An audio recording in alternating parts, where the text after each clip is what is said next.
Hello to इन्फ्लेम्स। चलिए आज एक ओवर थिंकिंग के बारे में बात करेंगे।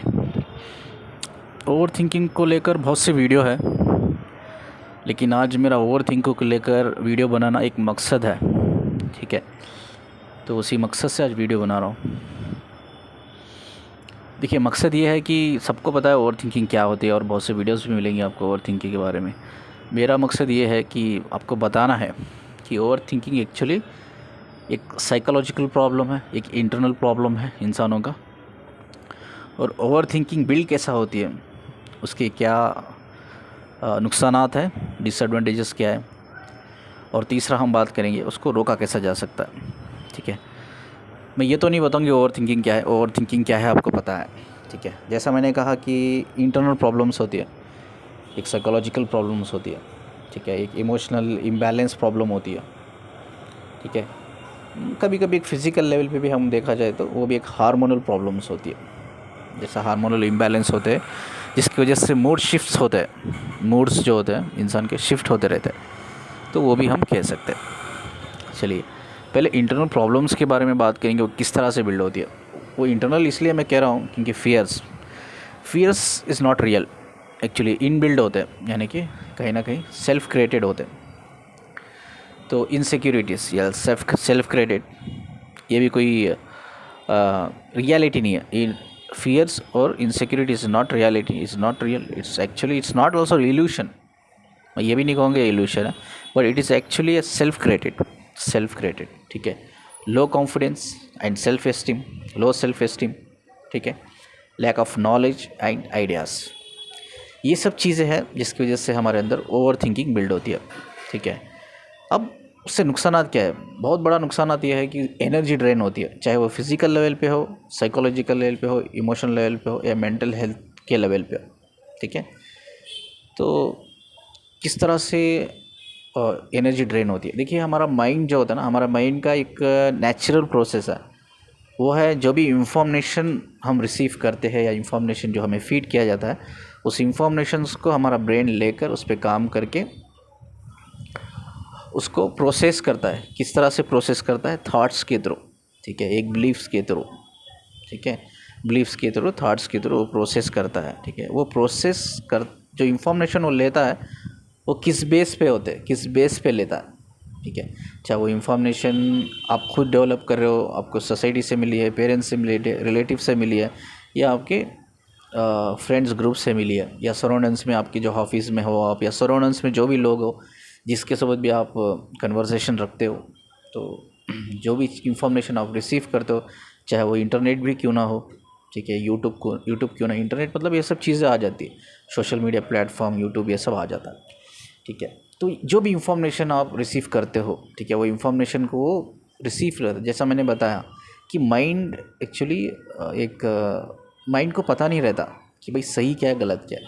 माइंड सिर्फ इंफॉर्मेशन को लेता है और उसको प्रोसेस करता है। माइंड एक सिस्टम की तरह होता है, माइंड एक मोबाइल की तरह होता है। ठीक है, आप जो चाहे वो डाउनलोड कर सकते हैं। ठीक है, उसको प्रोसेस करता है। उसी तरह से एक सिस्टम, एक मोबाइल की तरह, ये भी जो भी इंफॉर्मेशन आप लेते हो उसको प्रोसेस करता है थॉट्स के थ्रू और बिलीफ के थ्रू। और ये प्रोसेस 24 आवर चलता रहता है, 24 आवर चलता है। इवन आप सो भी जाते हो तो ये थॉट्स चलते ही रहते हैं दिमाग में, कहीं ना कहीं सबकॉन्शियस लेवल पे चलते ही रहते हैं। तो इसका काम ही है कि इंफॉर्मेशन को रिसीव करके थॉट्स को प्रोसेस करना। अब इसमें मैं कहा ना 99% या 98% जो थॉट्स होते हैं, it's not productive thoughts. Productive thoughts का मतलब यह होता है इट्स नॉट रिलेएबल, यानी कि उस इम्पोर्टेंट नहीं है, ज़रूरी नहीं है, चाहे वो अपने पास्ट लाइफ को लेकर हो, फ्यूचर को लेकर हो, या प्रेजेंट मोमेंट या प्रेजेंट लाइफ को लेकर हो, बिल्कुल भी ज़रूरी नहीं है, उसका कोई वैलिडेशन नहीं है। ठीक है, it's not important at all. वो थॉट्स कैसा बिल्ड होते हैं, जैसा मैंने बोला कि वो हमारा ही प्रॉब्लम होता है। Fears and insecurity, low confidence, low self esteem, lack of knowledge and idea. और ये ड्रेन कैसे होते हैं? ठीक है, इस ये फियर से लेकर, इनसिक्योरिटी को लेकर, low confidence, low esteem, lack of knowledge, idea, इन सब चीज़ों को जैसा हम बिल्ड करते हैं, ये किस तरह से हमारे ब्रेन की एनर्जी को और हमारी बॉडी की एनर्जी को ड्रेन करता है। वो है, मैंने पहला लिखा है इमेजिनेशन। ठीक है, high expectations, imagination and high expectations. ठीक है, जैसा मैंने बोला कि ब्रेन का एक नेचुरल प्रोसेस है, वो थॉट्स को प्रोसेस करता रहता है। ठीक है, देखिए अब उसमें क्या होता है, जो नेचुरल प्रोसेस तो होता ही है कि जो थॉट को प्रोसेस करता है, लेकिन ओवर थिंक से क्या करते हैं हम, जो हमारा थॉट्स प्रोसेस होता है ना उसको ओवरलोड कर देते हैं, यानी कि और प्रेशराइज करते हैं हम। हमारे जो ब्रेन जो थॉट्स प्रोसेस कर रहा है उसका एक लिमिट होता है, ठीक है, उसकी एक बाउंड्री होती है, लेकिन उस बाउंड्री को, उस लिमिट को ओवरलोड कर देते हैं। यानी कि सोचिए कि माइंड का एक कॉन्सेप्ट है, एक आइडिया है हमारे इंसानों का माइंड का, कि यार एक सेकेंड में मुझे 2 थॉट्स प्रोसेस करना है, एक सेकेंड में मुझे दो थॉट्स प्रोसेस करना है। लेकिन आप ओवर थिंकिंग से क्या कर देते हो, एक सेकेंड में 10 थॉट प्रोसेस करने लग जाते हो। यानी कि आप ओवर थिंकिंग करते हो, आपका ब्रेन क्या करता है, जो एक सेकेंड में 2 थॉट प्रोसेस कर रहा था अब एक ही सेकेंड में 10 थॉट प्रोसेस कर रहा है, आपकी ओवर थिंकिंग की वजह से। इसमें ओवरलोड पड़ रहा है, कहाँ पड़ रहा है, आपके ब्रेन के ऊपर। तो जब ब्रेन के ऊपर ओवरलोड पड़ता है ना, जो आपकी ब्रेन की एनर्जी ड्रेन होती है, ठीक है, ब्रेन की एनर्जी ड्रेन होती है। अब जैसा हम सबको पता है कि यार हमारा ब्रेन जो है हमारी बॉडी को कंट्रोल करता है, हमारी बॉडी के हार्मोन्स को, सेल्स को कंट्रोल करता है, ठीक है, वो सिग्नल पहुंचाता है अपने न्यूरॉन्स के थ्रू, सिग्नल को रिसीव करता है, सिग्नल को सेंड करता है, और जो सिग्नल को सेंड और रिसीव करता है उसको इलेक्ट्रो सिग्नल्स कहते हैं, ठीक है, इलेक्ट्रो सिग्नल्स कहते हैं उसको। अगर साफ भाषा में बात करें तो ट्रांसमिटेड इंफॉर्मेशंस भी कहते हैं न्यूरोलॉजी साइंस में ट्रांसमिटेड इंफॉर्मेशन भी उसको कहते हैं। अब ये क्या कर रहे हो, आप ओवर थॉट करके आपके जो ब्रेन है, ब्रेन का जो थॉट का प्रोसेस है, वो प्रोसेस को ओवरलोड कर रहे हो। यानी कि एक सेकेंड में 2 थॉट प्रोसेस हो रहे थे आपके ब्रेन से, लेकिन अब 10 होने लग गए, क्योंकि आपकी ओवर थिंकिंग की वजह से, आपकी इमेजिनेशन की वजह से, आपके हाई, आप बोल सकते हो आप हाई एक्सपेक्टेशंस की वजह से, ठीक है। इससे क्या क्या प्रॉब्लम हो सकती है, ठीक है, एनर्जी जब ड्रेन होने लगती है तो क्या क्या प्रॉब्लम हो सकती है। देखिए इंसान डिप्रेशन में हो जाता है, एंड स्ट्रेस, ये भी एक प्रॉब्लम होती है। इसकी वजह से भी ओवर थिंकिंग बिल्ड भी होती है, और कहीं ना कहीं एनर्जी ड्रेन भी होती है, ठीक है। अब एनर्जी ड्रेन किस वजह से हो रही है, इमेजिनेशन की वजह से ड्रेन हो रही है, हाई एक्सपेक्टेशंस की वजह से। दूसरा मैंने रखा है डिप्रेशंस एंड स्ट्रेस। थर्ड है इनफॉर्मल कन्वर्जेशन मतलब गपशप करना, गॉसिप करना, ठीक है, चैटिंग करना, ठीक है, जिसका कोई अब जैसा यार कुछ लर्निंग नहीं हो रही है, उसमें लर्निंग नहीं हो रही है, आप बस आप चैटिंग कर रहे हो only for the time pass, तो इसको बोलते हैं informal communication. Worries and anxiety, ठीक है, खामोखा यार जो चीज़ सोचने की होती नहीं आप सोचते रहते हो उस पर, कि एक्चुअली जो चीज़ एग्जिस्ट ही नहीं करती उसको लेकर आप एंशियस होते रहते हो, बहुत एंशियस होते रहते हो। यू फील लाइक कि आप कुछ खो रहे हो, एक्चुअली कुछ है ही नहीं खोने के लिए या पाने के लिए, लेकिन आप सोचते रहते हो कि आप कुछ खो रहे हो या आप कुछ पा रहे हो, तो वैसी चीज़ें होती है, ठीक है। आई होप कि ये समझ में आ गए होंगे। अब नेक्स्ट हम लास्ट इंपॉर्टेंट पॉइंट बात करेंगे, वो है how to stop overthinking. देखिए ओवर थिंकिंग को स्टॉप करने के लिए बहुत से तरीके हैं, आप इंटरनेट में सर्च करोगे तो बहुत से तरीके होंगे, लेकिन मैंने 4 इंपॉर्टेंट चीज़ें मैंने खुद प्रैक्टिकली इस पे काम किया है, और मैंने बहुत से लोगों को गाइड किया, और मुझे बेस्ट रिस्पॉन्ड मिला है, पॉजिटिव रिस्पॉन्ड मिला है लोगों से कि हाँ ये चीज़ें वर्क की है। तो वो जो भी चीज़ें वर्क की है उन चीज़ों में से 4 इंपॉर्टेंट चीज़ें हैं जो मैक्सिमम लोगों को हेल्प किया है, इसीलिए हम ये 4 चीज़ों के बारे में आज बात करेंगे। पहला है डे शेड्यूलिंग मतलब आज दिन हो गया, आज का दिन ख़त्म हो गया, अब कल का दिन आपको आज प्रिपेयर करना है, ठीक है। पहले क्या हुआ करता था यार, मैं ये कहता था कि डायरी ले लो, डायरी में लेके शेड्यूलिंग कर लो, आप किस टाइम पे आपको एक्सरसाइज करना है, जिम जाना है, यार आपका लंच करना है, ब्रेकफास्ट करना है, ऑफिस का काम करना है, घर का काम करना है, सोना कब है आपको, ठीक है, जो कुछ भी एक्टिविटी आपको करना है वो किस टाइम पे करना है और कितने वक्त तक करना है। अब ज़रूरत नहीं है वो सब चीज़ों की, अब बहुत साइंटिफिक हो गई ये चीज़ें, या बहुत मॉडर्नाइज्ड हो गई, अब टेक्नोलॉजी बहुत आगे बढ़ चुकी है। तो एक ऐप के ऊपर मैंने रिसर्च किया था, स्टडी किया था, वो है 21 डेज चैलेंजिंग ऐप करके। ये ऐप की एक खासियत है, इसमें कैलेंडर होता है, उस कैलेंडर की हेल्प की वजह से आपका डे शेड्यूलिंग आप कर सकते हो, आप किस टाइम पे क्या क्या चीज़ें करना चाहते हो, तो उसको डायरी मेंटेन करने की भी ज़रूरत नहीं। ये एग्जांपल के लिए 21 डेज चैलेंजिंग ऐप, ये एक ऐप मैं बोल रहा हूँ। ऐसे तो आप प्ले स्टोर में जाएंगे आप, तो ऐसे तो आपको बहुत ऐप मिल जाएंगे आपको, ठीक है। जो भी ऐप आपको फ़ायदेमंद लगता है या हेल्पफुल लगता है तो आप उस ऐप को डाउनलोड करके उस ऐप के थ्रू आप शेड्यूलिंग कर सकते हैं। लेकिन मैंने ये ऐप के ऊपर रिसर्च किया था 21 डेज चैलेंजिंग ऐप करके, ठीक है। तो ये 21 डेज चैलेंजिंग ऐप, उसका मतलब ये है कि या साइकोलॉजी लेवल पे हम एक स्टडी के लेवल पे, रिसर्च के लेवल पे ये हमने रिसर्च किया है, ये हमने जानने की कोशिश की है कि यार 21 डेज़ कोई भी इंसान को, ठीक है, अगर एक हैबिट डेवलप करना है, एक बुरी हैबिट को निकालना है, एक या अच्छी हैबिट को डेवलप करना है, तो मैक्सिमम 21 डेज़ तक टाइम लगता है। इफ़ ही और शी इज़ डेडिकेटेड, अगर सच में वो डेडिकेटेड है, अब वो जो भी वो इम्प्लीमेंट कर रही है, प्रैक्टिस कर रही है, ठीक है, इस गलत हैबिट को निकालने के लिए या कुछ नई हैबिट को अपनी लाइफ में डेवलप करने के लिए, जो भी dedication is more important, efforts is more important, ठीक है।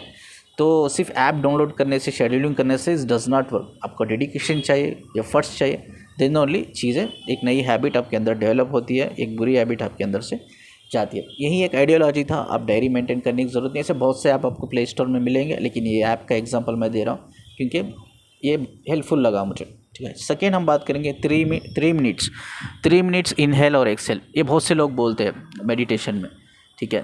3 मिनट के लिए एक्सेल करना है, इनहेल करना है पहले, उसके बाद एक्सेल करना है। इनहेल का मतलब क्या है?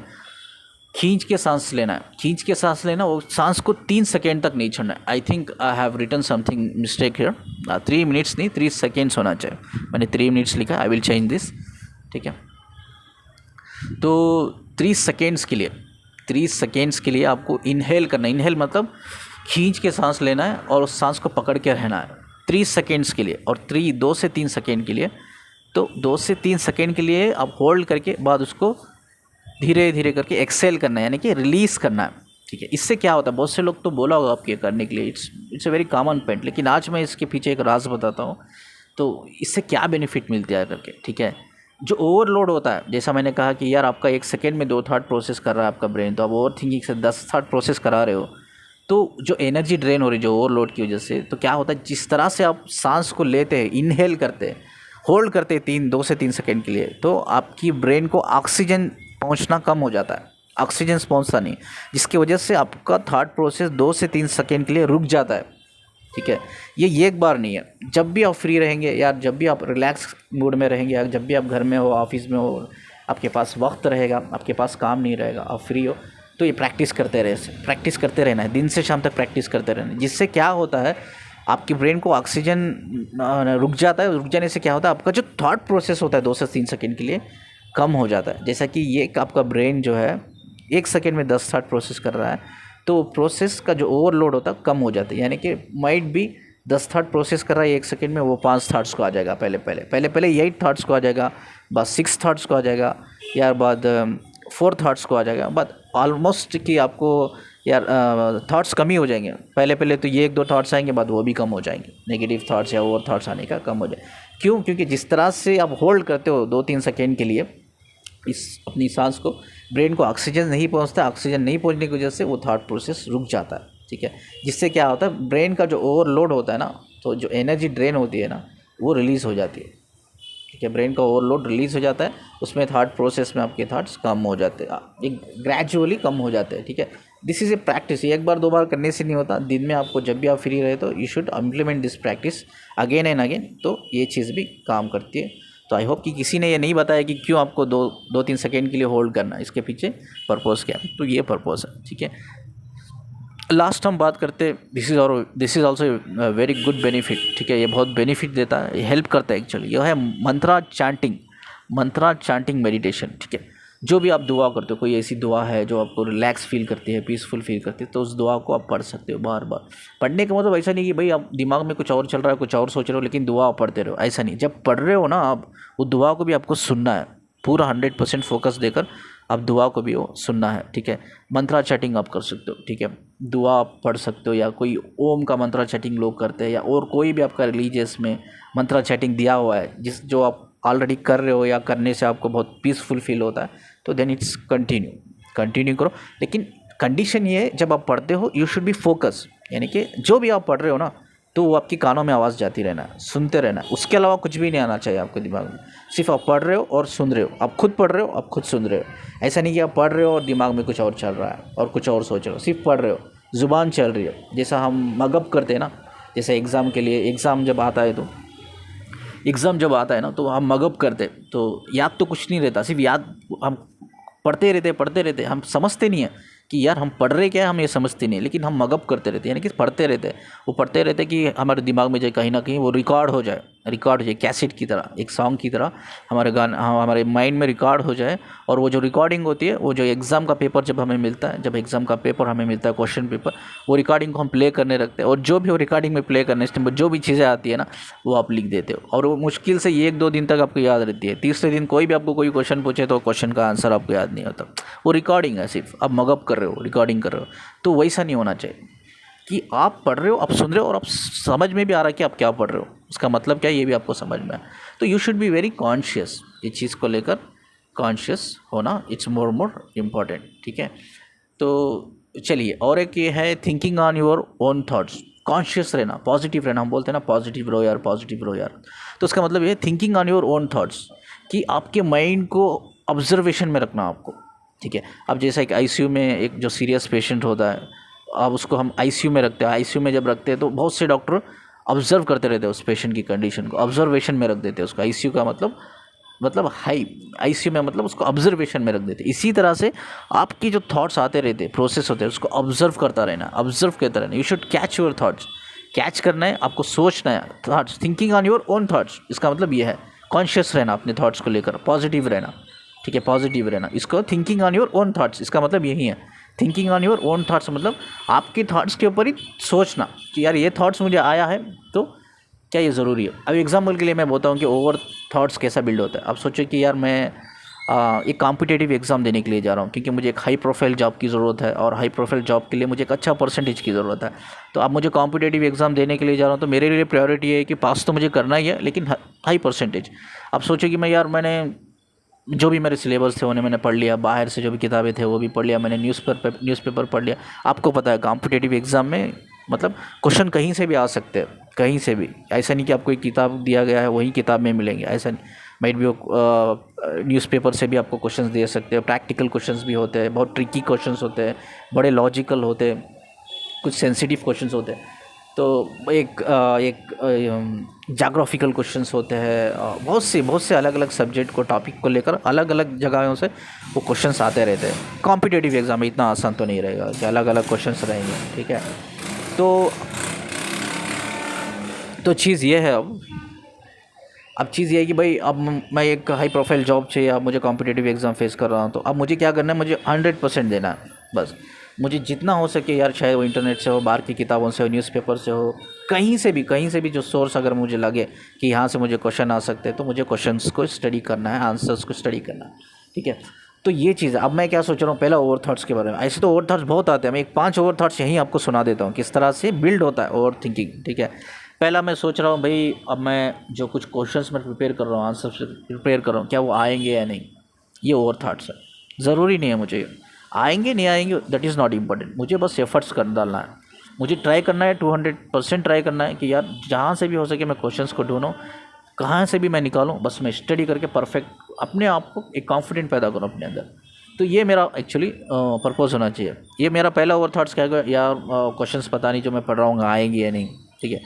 फर्स्ट क्वेश्चन, ठीक है, first over thought. Second over thought, यार जितना मुझे परसेंटेज चाहिए, मैं यही सोच के जा रहा हूँ कि यार 95 आ जाए, 99 आ जाए, 98 आ जाए, पता नहीं जितना परसेंटेज आएगा या नहीं। सेकेंड ओवर थॉट्स, ठीक है।